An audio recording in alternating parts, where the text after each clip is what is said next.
That's being kind. Right.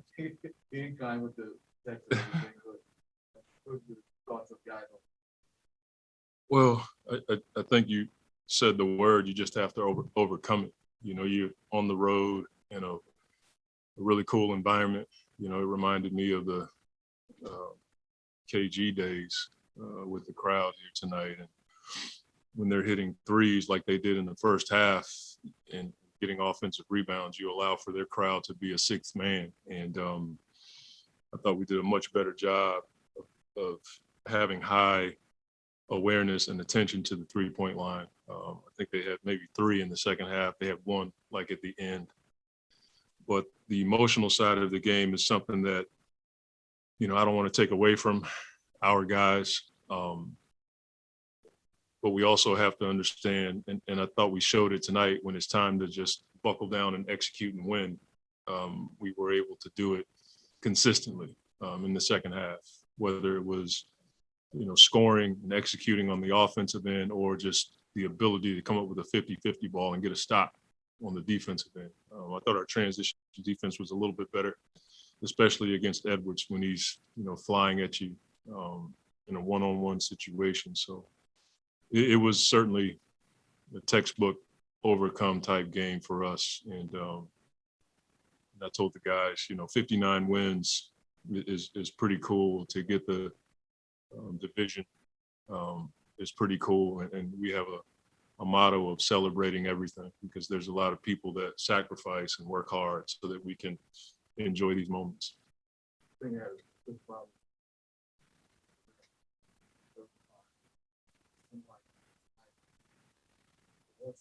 Into the game, but then once you got really into it.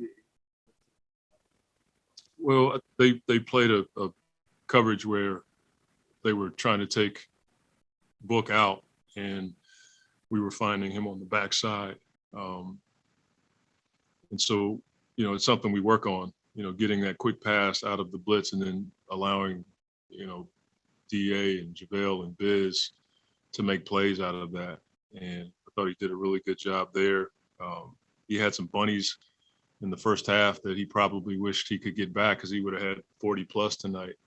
But his ability to play in the short roll is a weapon for us. And then, you know, he hits a three at the end just to kind of, you know, icing on the cake for him. So I'm happy for him, but I'm also pleased as to how he did it. You know, it wasn't a throw me the ball and let me go get mine. He did it within the scheme of what we do. You know, seems like you guys got it going. Well, That's Kevin. Kevin Young is driving me nuts with offensive rebounding, you know, and he's been talking to DA about, even when you don't get it in a roll, when you set a pick and roll, you still set yourself up to get an offensive rebound. And you know, he and JaVale, in my opinion, are two of the best in that environment. And you know, DA has a knack for the ball. You know, we've seen him just tip and get it to himself. He's done that a number of times, but tonight he was, you know, 35 and 14 on the road like that in a big game with so many guys out.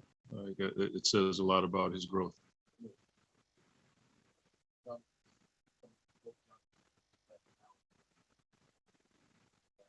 Is that right? I mean, that's a bit of a Rushmore, if you will, right? So the young buck can score the ball, but not only that, he can facilitate offense. You know, I thought his ability to get off of it. He had a number of hockey assists tonight, you know, where he got it to DA, and DA was finding guys, or JaVale was finding on the backside. 35 minutes, knowing you got a back-to-back, and in the end, he still had unreal energy. He goes and dunks the one at the end, and I thought he got fouled on that. And that's where the emotional side of the game comes to the top. But his ability to score in the fashion that he scores night in and night out is pretty unique. Sometimes you think of him as a throwback, but I don't think that way. I just think he's a unique basketball player. And sometimes the scoring takes away from his defense. And that's again, I've been pushing that for a minute. I think he's along with Jay and Mikhail and DA and Chris, like those five guys get after it on defense too. And that's what makes him unique. He doesn't just expend energy on offense. He does it also on defense.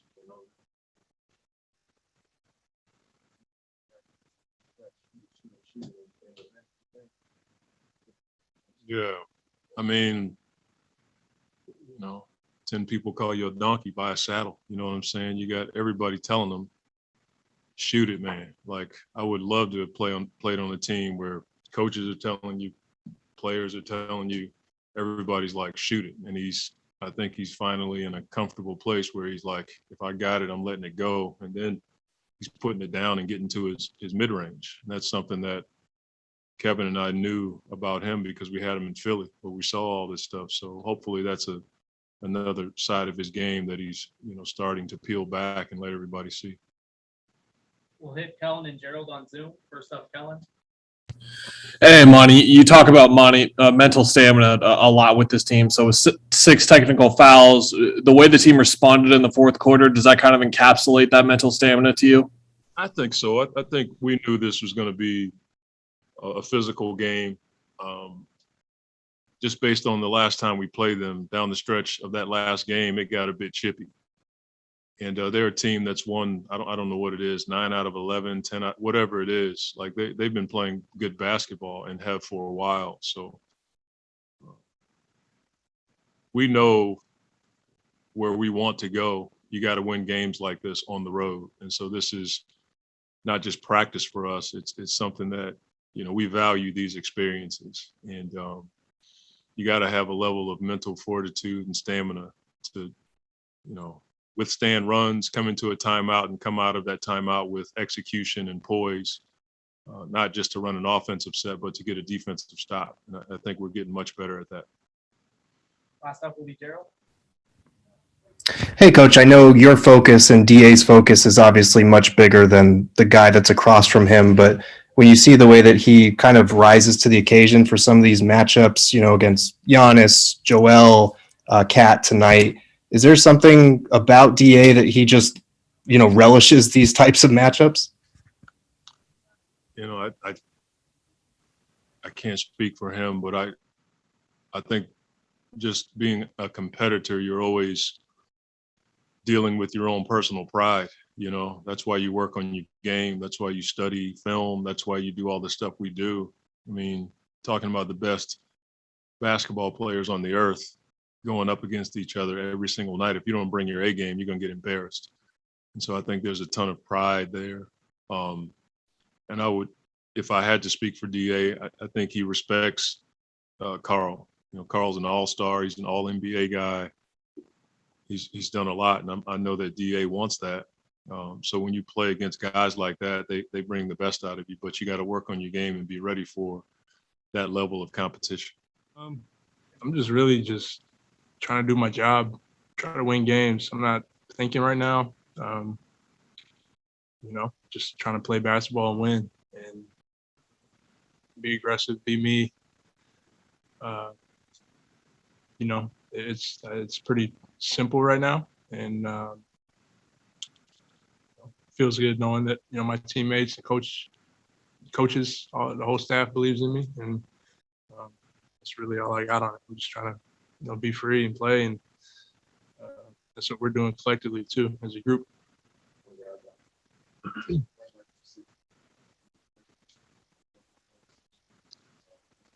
Be part of it.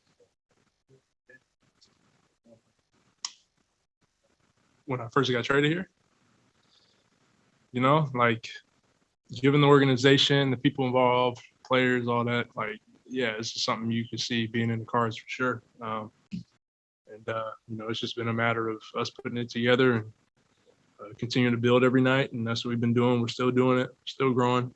And, I didn't have any expectations when I got here. I knew that we were, building and trying to strive for something. And that's what we've been doing.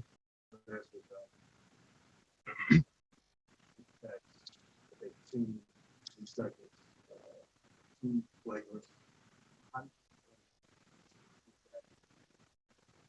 I mean, my persona or whatever is pretty, I try to stay pretty level, try not to get involved in all of it. And it just is what it is. You know, officials are going to be officials, and sometimes they're great. Sometimes they, miss calls, whatever, call texts, the whole thing. That's ultimately out of my control. So I don't really put a lot of weight into it. We responded, I think we fought, the right way and found ways to, regroup after some of those texts and respond the right way for us as a group.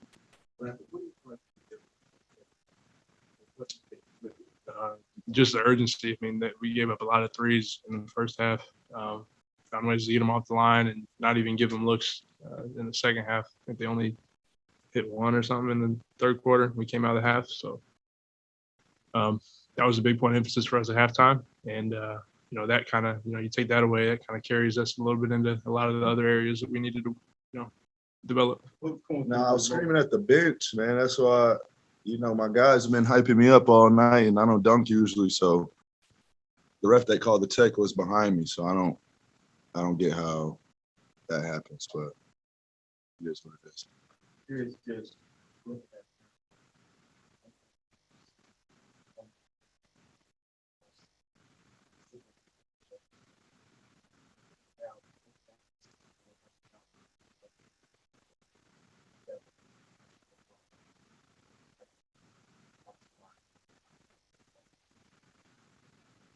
Get on the flight with this crew here, and you head to Denver and get some sleep and get ready for tomorrow. But the vibes are good. The locker room's a lot of fun. The bus ride's a lot of fun. The plane is a lot of fun. So we're gonna have fun with it for sure. But we know our main mission. I keep repeating that. We're just getting prepared for what's coming ahead for us.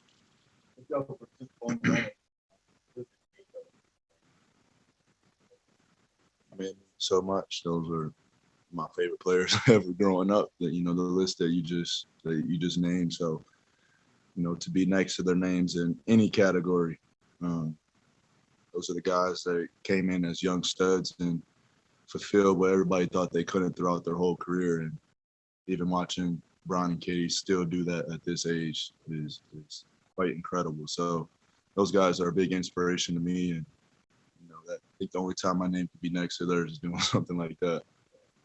just the emotional part of the game, that out. I think we did it well. I don't think we were on much of that talking until they started it. To be completely honest, and it's a long game. We've seen that situation plenty of times before. The team come out, get hot, and get comfortable. And, we just stuck with what we do. That's a scrappy team over there. Obviously, with two of my close friends being on the team, I've been watching them a lot this year, and they junk up the game a little bit defensively. They make it tough on you. It's physical. There's a lot of fouling that goes on. And tonight there was on both sides of the ball, and you just have to be ready for that. You have to understand what type of game it's going to be, and go back from the challenge. I remember.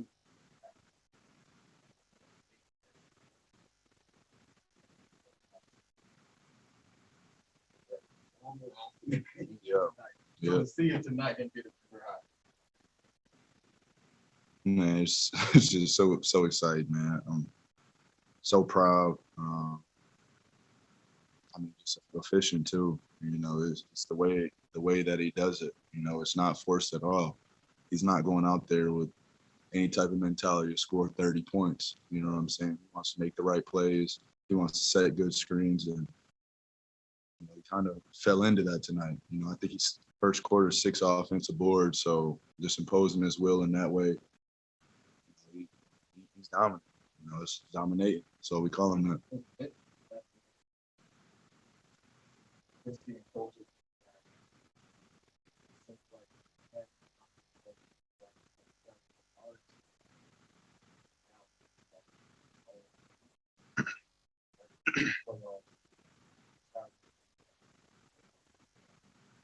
Yeah, that's that was the key for us is getting to the playoffs healthy and at full strength. And us guys have been out here with Cam and Chris being out. Even when I was out, the team understands that responsibility to keep this train moving. So we don't get down on it. We don't get sad. We tell them take their time, get back healthy, get back right, and our main purpose and what we're trying to work towards. We'll finish with Kellen and Gerald on Zoom. Got to come first. Hey, Book, that pass to Mikel late off the glass. First of all, they didn't give you an assist for that, so we're going to have to try and – yeah, no assist on that somehow, man. Yeah, next time you'll get it, I bet, now that we talk about it. Can you take me through the thought process there? You're getting trapped and you see Mikel open?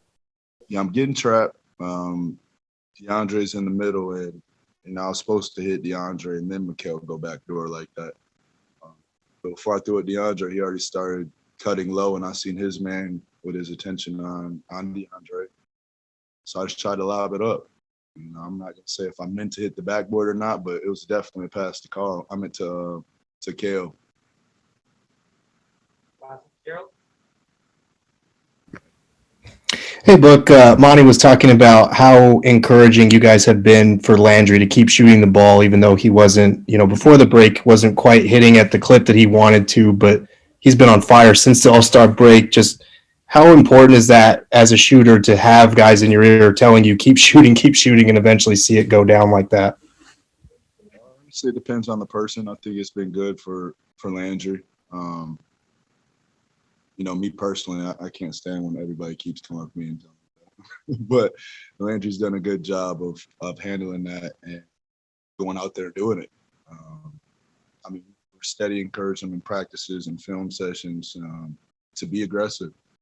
Usually he's in the game when I'm not, and he has the capability to score the ball and create for others. But I think it's easier to create for others once you put a statement on your scoring ability, and he has that. He showed that tonight. Book called the 5-pop play, and 99 was coming off the screen, and he said, "Hit me." He just closed it out like that.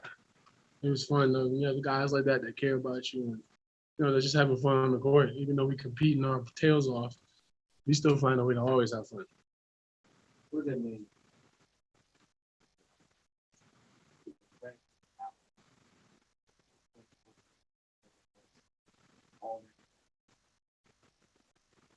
It feels good. At the end of the day, like I said, I'm not playing against that team. I'm playing for the playoffs. Getting myself ready for the playoffs. You know what I'm saying?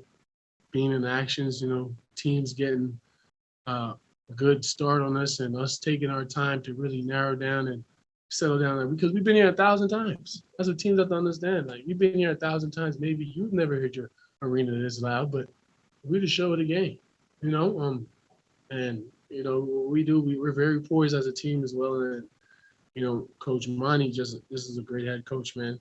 Having a lot of dogs on the team and knowing where to put us and having us share the ball and stuff like that and defending together is amazing.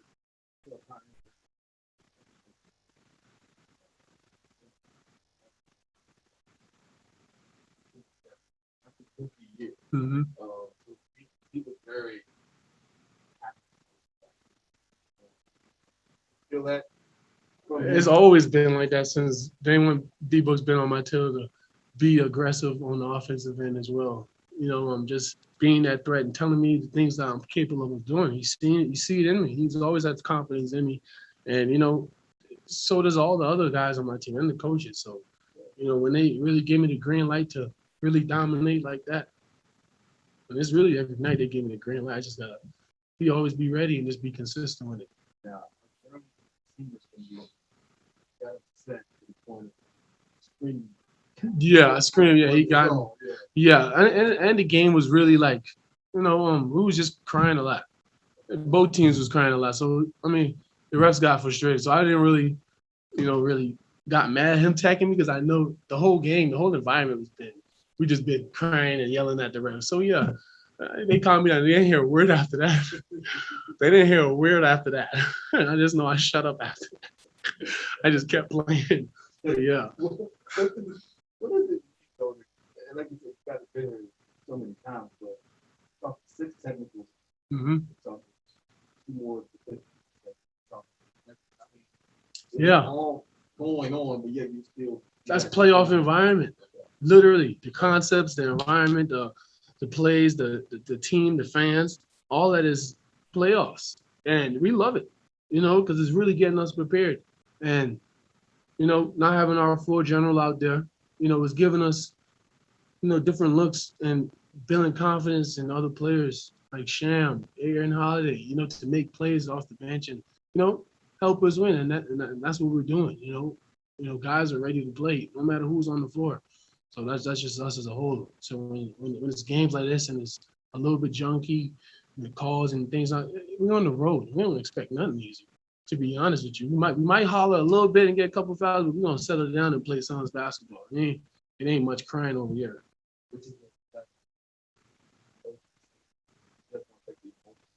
Mhm.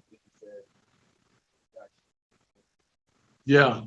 Because literally, we cut it off. We stopped talking, stopped fouling as well, and we just played hard-nosed defense and played through anything. So I mean, it was a good game after that.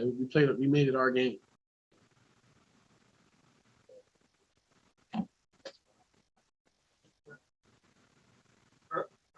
We got Sierra Sohi on. Hey, thanks, guys. Da, at the end of the game, you were checking back out, and Monty stopped you and said something, and it seems like your face changed a little bit. I was wondering if you could take us into that moment. Change a little bit in what way? You just went from like you were kind of just really excited, then you just stopped, and it seemed like you were very intently I'm a listening. serious But guy, man. I'm asking you though, so I don't know. He's a serious dude. I like to make the world guess a little bit. He could be telling me, he told me something amazing. I just had a straight face. I just know how the world is. But yeah. I mean, Monty was just telling me, he asked me, what did you just do? I just lost him. You know what I'm saying? He just asked me that question. I told him, and he told me that was right. Yeah, you're right. But it was more on a personal basis where, things he's been asking me to do, not just score the ball, but just the way how I handle myself, getting the technical foul and, playing through all that nonsense.